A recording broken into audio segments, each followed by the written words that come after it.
बहुत बहुत स्वागत और अभिनंदन आज के विशेष कार्यक्रम में आप सभी तमाम दर्शकों का। अगर आप घर बना रहे हैं, घर बनाना शुरू कर रहे हैं या आपने घर बना लिया और गृह प्रवेश करने जा रहे हैं, तो आज आपके लिए कार्यक्रम विशेष है।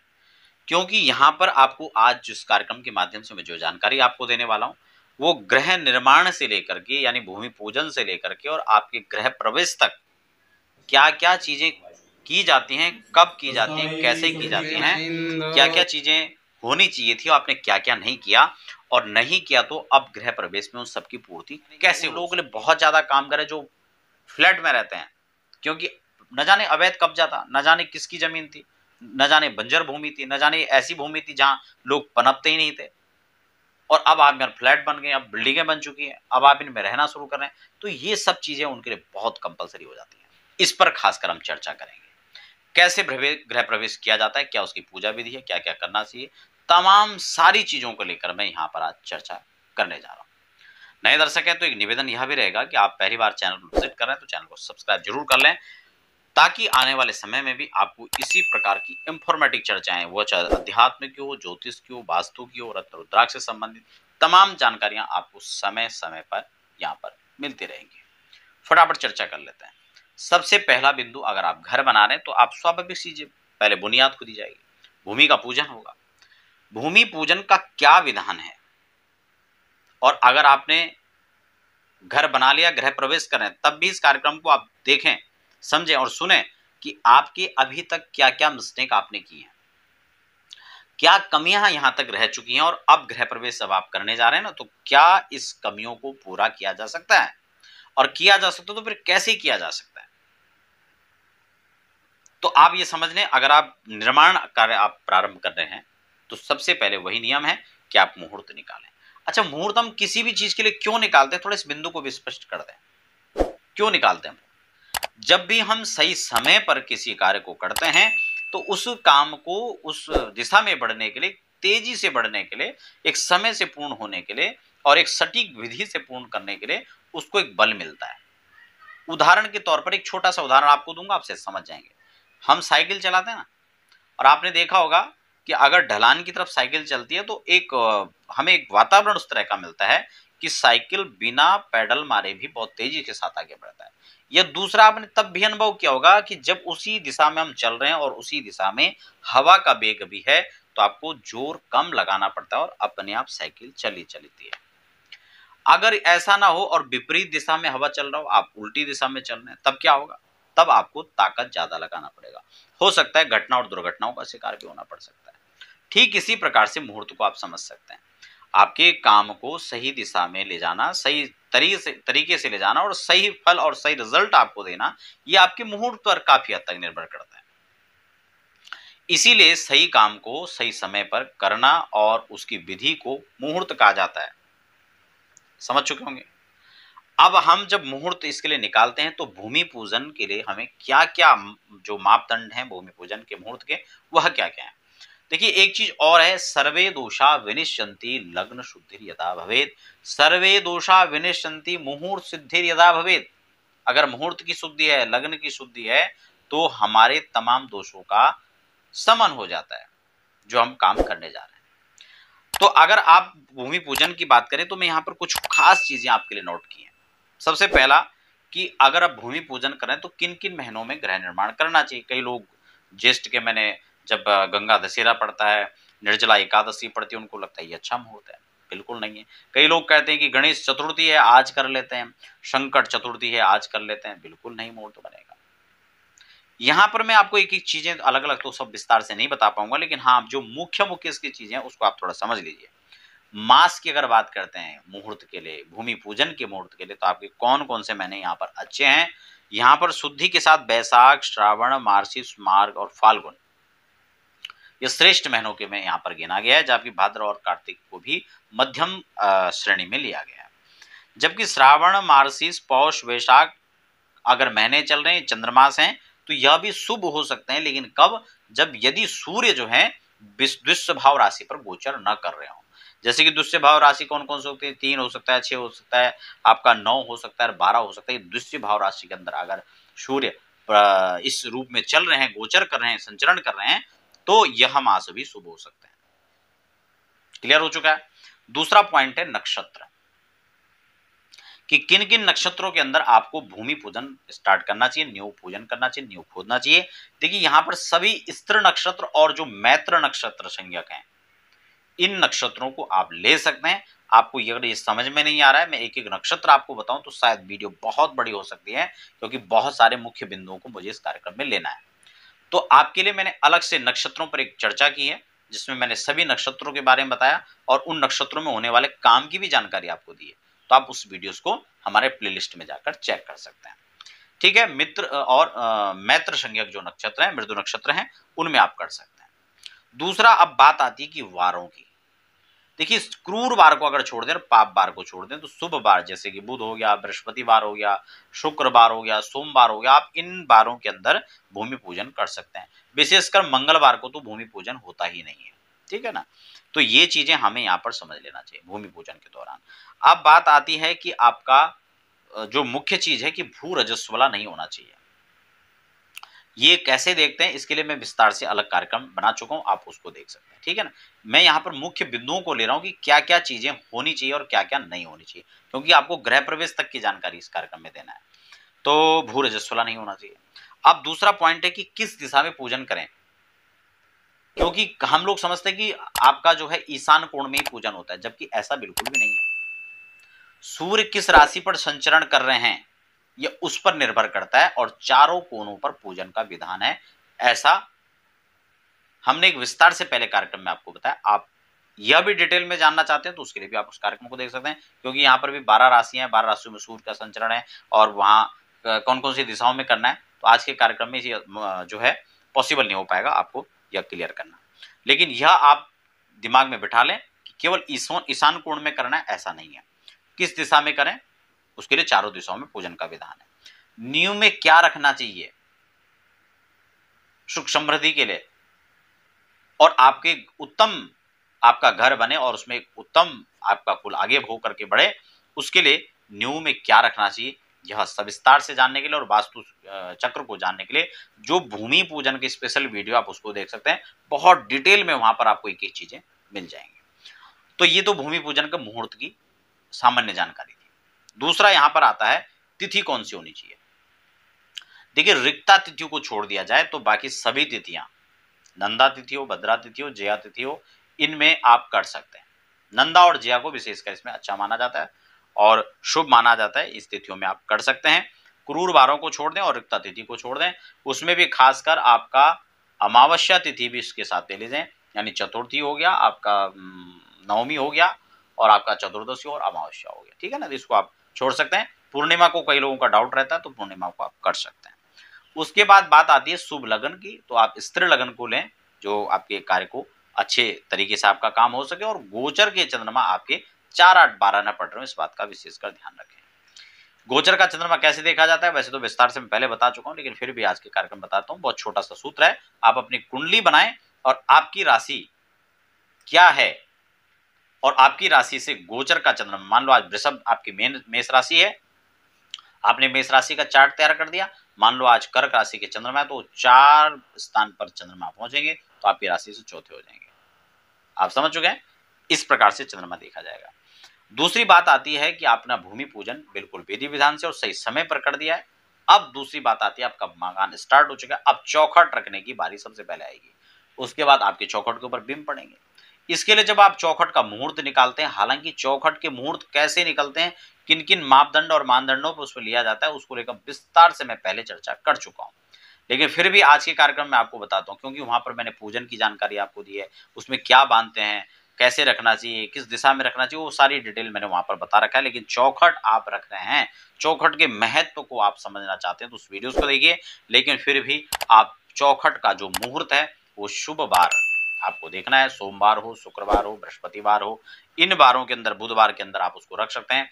तिथियों में बात आती है तो वही नंदा और जया तिथि इसके लिए श्रेष्ठ मानी गई है, जबकि रिक्ता तिथि का चाहे भूमि पूजन है, चाहे आपका चौखट का है, चाहे आपका गृह प्रवेश का है, तीनों में ही रिक्ता तिथि को निषिद्ध माना गया है, जिसमें आपकी चतुर्थी है, जिसमें आपका नवमी है।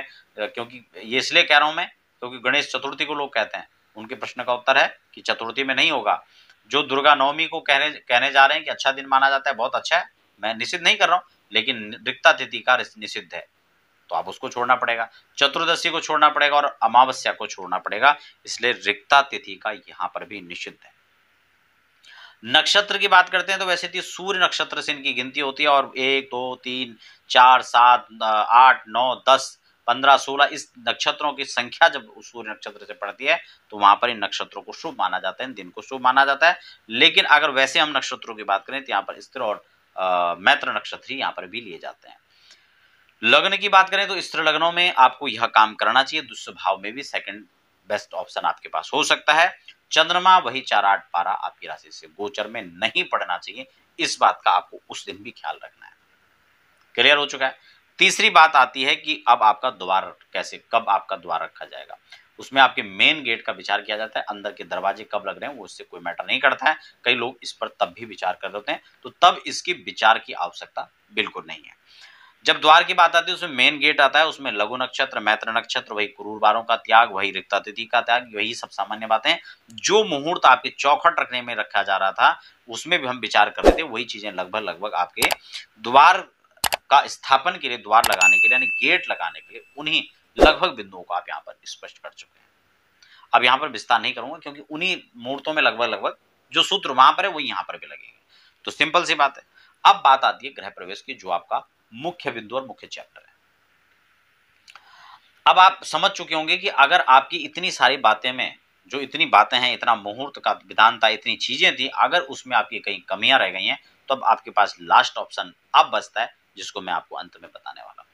इससे पहले हम यह समझ लेते हैं कि गृह प्रवेश की मुहूर्तों की क्या मानदंड है, क्या क्या उसमें हमें चीजें रखनी चाहिए, किस किस चीजों को हमें ध्यान में रखना चाहिए, यह A to Z, ताकि आज का कार्यक्रम आपके लिए सही हो जाए, आप शुरुआत से लेकर अंत तक इस कार्यक्रम को समझ सके। अब तक आपको अगर कार्यक्रम आप लगातार देख रहे हैं, कार्यक्रम आपको अच्छा लग रहा है तो आप वीडियो को लाइक करना बिल्कुल ना भूलें, और चैनल को अभी भी सब्सक्राइब नहीं किया है तो आप चैनल को सब्सक्राइब कर सकते हैं। दबाव कुछ नहीं है, स्वेच्छा है, आपको अच्छा लगता है तो आप बने रहें।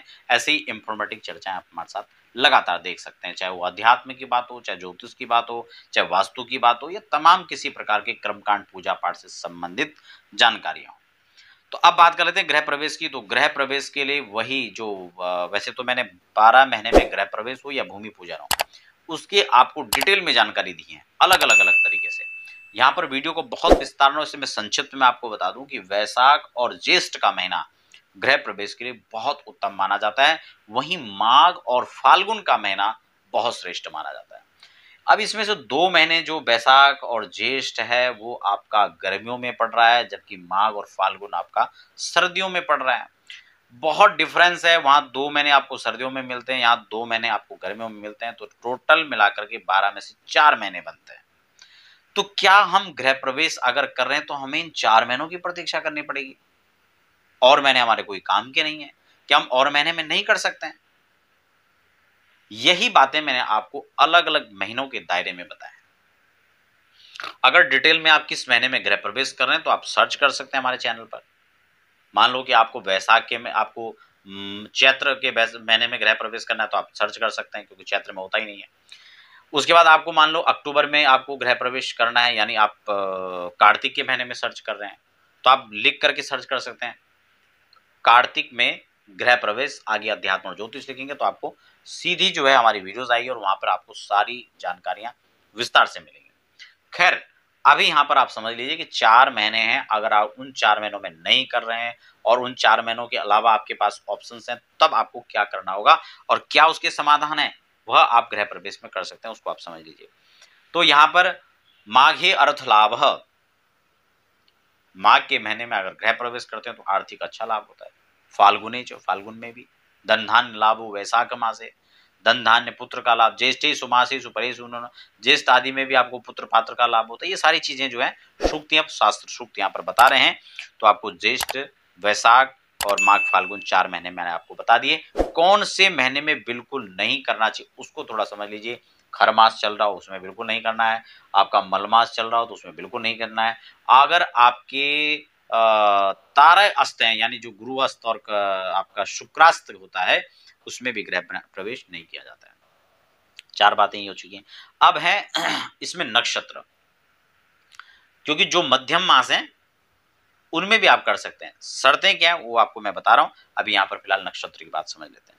अगर नक्षत्र की बात आती है और आप गृह प्रवेश कर रहे हैं तो मैत्र नक्षत्र यानी मित्र नक्षत्र जो है और आपके स्थिर नक्षत्र जो है यह गृह प्रवेश के लिए विशेषकर शुभ माने गए। दूसरा यहाँ पर बात आती है वारों की, तो आपका रविवार को छोड़ दिया जाए और मंगलवार को छोड़ दिया जाए। 2 दिन को छोड़ करके बाकी दिनों में आप गृह प्रवेश कर सकते हैं। विशेषकर सोमवार हो, बुधवार हो, गुरुवार हो और शुक्रवार हो तो ये विशेष शुभ होता है। उसमें भी अगर पंचमी सोमवार का संयोग पड़ रहा हो, शुक्र सोमवार का संयोग पड़ रहा हो या गुरु सोमवार का संयोग पड़ रहा हो या गुरु और द्वादशी का संयोग पड़ रहा हो तो ये बहुत अच्छा माना जाता है। ठीक है, चलो खैर ये विस्तार की बातें हैं। तिथियों में हमें खासकर जिन तिथियों में नहीं करना है वो है रिक्ता तिथि और अमावस्या, यानी चतुर्थी को छोड़ दिया जाए, नवमी को छोड़ दिया जाए, चतुर्दशी को छोड़ दिया जाए और आपका अमावस्या को छोड़ दिया जाए। तो ये 5 तिथियां ऐसी बनती हैं जिनमें आपको गृह प्रवेश नहीं करना चाहिए। लगन की हम बात करते हैं तो आपको सदैव से ध्यान रखना चाहिए कि स्त्री लग्नों का प्रयोग करना चाहिए। आप सिंह लगन में गृह प्रवेश करें, आप वृश्चिक में करें, आप वृष लगन में करें, आप इस तरह से कुंभ लगन में आप गृह प्रवेश कर सकते हैं। 4 लगन है जिनमें आप गृह प्रवेश के लिए लोग शोधन कर सकते हैं। लगन शोधन कैसे करना चाहिए, हालांकि इस पर भी मैं विस्तार से पहले चर्चा कर चुका हूँ। वीडियोस बहुत लंबी ना हो उसके लिए मैं फटाफट प्रयास कर रहा हूँ, खींचातानी चल रही है ताकि समय पर आपको जानकारी पूरी हो जाए। ठीक है, क्या रह गया लगन। अब बात आती है चंद्र, क्योंकि गोचर आपकी राशि के हिसाब से देखना होगा। मान लो कि मेरी मेष राशि है और अगले की मीन राशि है, बहुत फर्क है। दोनों के लिए एक दिन नहीं हो सकता गृह प्रवेश का। वो बात अलग है कि मान लो 25 जून को गृह प्रवेश का मुहूर्त बन रहा है, तो ये सबके लिए नहीं है। मुहूर्त हो सकता है लेकिन आपकी राशि के अनुसार शुभ मुहूर्त आपके लिए कौन सा है उसके लिए आपको इसके इस हिसाब से विचार करना चाहिए। कई बार हम नेट पर सर्च करते हैं, गूगल पर सर्च करते हैं और या हम यूट्यूब पर देखते हैं ये तारीखें हैं। भैया वो तारीखें आप सबके लिए नहीं है। आप व्यक्तिगत किसी ब्राह्मण से संपर्क करें जो इसके जानकार हैं, या आप अध्यात्म ज्योतिष पर हमें भी संपर्क कर सकते हैं ताकि वहां पर आपको आपकी राशि के हिसाब से पूरी डिटेल में जानकारी मिले। कई बार हम सर्च करते हैं कौन से नक्षत्रों में, मैं इसीलिए यहाँ पर नक्षत्र आपको नहीं बता रहा हूँ, मैंने शॉर्ट में कह दिया कि मित्र और आपके स्त्री नक्षत्र। क्योंकि कई बार हम जब मुहूर्त निकाल रहे होते हैं ना, हमने कहा कि चित्रा नक्षत्र में गृह प्रवेश होता है, पता लगे जब हमने मुहूर्त निकाला उसमें चित्रा नक्षत्र हमने दिया नहीं है। तो ऐसी स्थितियां आती है, हमने कह दिया कि चित्रा में नहीं होता है, जब मुहूर्त निकाला तब चित्रा भी है। लेकिन यहाँ पर उनके समस्त मानदंडों के साथ जब आपके लिए स्पेशल मुहूर्त निकाला जा रहा हो तब वह सारे सूत्र आपके लिए देखे जाएंगे। और जब कोई डेट बता रहा हो, चाहे हम बता रहे हो चाहे कोई भी बता रहा हो, वो एक सामान्य दृष्टिकोण से बता रहे हो। मान लो कि 1 तारीख का हमने गृह प्रवेश का मुहूर्त बता दिया लेकिन हमने आपको दिया ही नहीं। क्यों? क्योंकि 1 तारीख को जिस समय वो लग्न आपके लिए गृह प्रवेश का बन रहा था तब उस समय वह तिथि नहीं थी। मान लो कि तृतीया था और तब चतुर्थी लग गई, तो अब रिक्ता तिथि हो गया। अब रिक्ता तिथि में कैसे गृह प्रवेश होगा? इसी प्रकार से इन सब चीजों का विचार किया जाता है और अब संशय में नहीं पड़ना है, बात को समझना है। तो आपकी चतुर्थी और आपका नवमी, आपका चतुर्दशी और अमावस्या, इन 4 तिथियों में आपको गृह प्रवेश नहीं करना है। स्त्री लगन में करना है ये मैंने आपको बता दिया। केंद्र आपके चंद्रमा कहाँ होने चाहिए, चंद्रमा आपके गोचर में, अगर केंद्र में हो तो बहुत अच्छे हैं, त्रिकोण में बहुत अच्छे हैं। कुल मिलाकर 4, 8 और 12 केंद्र के लिए चौथे को आपको छोड़ देना है। केंद्र के चंद्रमा में चौथे स्थान का चंद्रमा शुभ नहीं माना जाता है। क्लियर हो चुका है? यानी चौथे, 8वें और 12वें जो चंद्रमा है वो शुभ नहीं माने जाते हैं आपकी राशि से। चंद्रमा कैसे देखा जाता है इस पर विस्तार से तो मैं चर्चा कर चुका हूं। शॉर्ट में आपको बताता हूं। मान लो आपकी मेष राशि, तो मेष राशि का चार्ट तैयार कर लीजिए और जिस दिन चंद्रमा गोचर में मान लो मेष राशि से वृष राशि में बैठे हैं या किसी पर बैठे हैं, वहां पर आप उसी गिनती पर चंद्रमा को लिख दें। वहां से गिनना शुरू करें 1, 2, 3, 4, जहां पर भी चंद्रमा है वो चौथे, 8वें और 12वें नहीं होना चाहिए। क्लियर कॉन्सेप्ट है? विस्तार से समझने के लिए आप उस वीडियोस को देख सकते हैं। अब बात आती है कि पूजा का विधान। देखिए पूजा का विधान बहुत विस्तार से तो मैं आपको पहले भी बता चुका हूँ, क्या क्या पूजाएं होती हैं, कैसे होती हैं, घर में सामान रखना चाहिए नहीं रखना चाहिए, पहला त्योहार दिवाली या होली या क्या होना चाहिए, ये सारे जितने संशय होते हैं ना, इन पर मैं विस्तार से चर्चा कर चुका हूँ। वीडियोस काफी लंबी हो चुकी है, फिर भी मैं यहाँ पर शॉर्ट में आपको बता देता हूँ कि इतनी सारी जो बातें भूमि पूजन से और यहाँ तक की थी और आपने वो सब बातें आप उसको फॉलो नहीं कर पाए, वो नियम नहीं कर पाए, तो अब आपके पास एक ऑप्शन है गृह प्रवेश। गृह प्रवेश का ठीक से मुहूर्त निकालें। उसमें भी तब बहुत ज्यादा चुनौती हो जाती है कि जब 4 श्रेष्ठ महीने में से आप 5वें महीने में गृह प्रवेश कर रहे हो, क्योंकि तब मास शुद्धि नहीं है। इसलिए आपको अन्य चीजों को बहुत विचार से डीपली आपको देखना चाहिए मुहूर्त। क्लियर हो गया है? तब आप गृह प्रवेश में क्या करना चाहिए, क्योंकि गृह प्रवेश में अगर वास्तु शांति और गृह शांति का आपने विधान नहीं किया तो ऐसी स्थिति में तब लोग 2 साल 4 साल बाद फिर कंसल्ट करते हैं, फिर बातें अपनी बताते हैं कि हमने ये नहीं किया था, वो नहीं किया था, अब हमारे साथ ऐसे इश्यूज़ आ रहे हैं। तो ये बातें 2-4 साल बाद में होने से अच्छा है कि आप जब गृह प्रवेश कर रहे हो, तब इन सब बातों को पहले ही विचार कर लें, क्योंकि न जाने किसकी ज़मीन थी, न जाने ये ज़मीन कैसी थी, न जाने ये उन लोगों के लिए बहुत ज़्यादा काम करे जो फ्लैट में रहते हैं। न जाने ऐसी भूमि थी जहाँ लोग पनपते ही नहीं थे, अब आप इनमें रहना शुरू कर रहे हैं, तो ये सब चीज़ें उनके लिए बहुत कंपल्सरी हो जाती हैं। यहाँ पर गृह शांति और वास्तु शांति कंपल्सरी रूप में होना चाहिए और एक दिन में सिर्फ लोहे के कुंड में हवन कराकर आप गृह प्रवेश ना समझें। दूसरा, गृह प्रवेश में संपूर्ण विधि के साथ पाठ करें, किसी वैदिक आचार्यों से संपर्क करें और विधि विधान से कराएं। आपके शहरों में ऐसी व्यवस्था नहीं हो पा रही है, आपको नई व्यवस्था हो पा रही है, तो आप उसके लिए अध्यात्म ज्योतिष पर हमें संपर्क कर सकते हैं। हम व्यक्तिगत रूप से आप सबके लिए इस प्रकार की व्यवस्था बनाएंगे। खासकर एनसीआर में रहते हैं तो हमेशा हमारी टीम अवेलेबल होती है, आप उसके लिए हमें संपर्क कर सकते हैं और आपके लिए चाहे किसी भी प्रकार का पूजा पाठ का हो, वह उसकी व्यवस्था हो या खासकर गृह प्रवेश की व्यवस्था हो, उसके लिए आपको जो है इस प्रकार की फैसिलिटी दी जाएगी। आप पूरे भारतवर्ष में कहीं भी रहते हैं, आप वहां पर चाहते हैं कि विधि विधान के साथ गृह प्रवेश हो, तो उसके लिए आप संपर्क कर सकते हैं।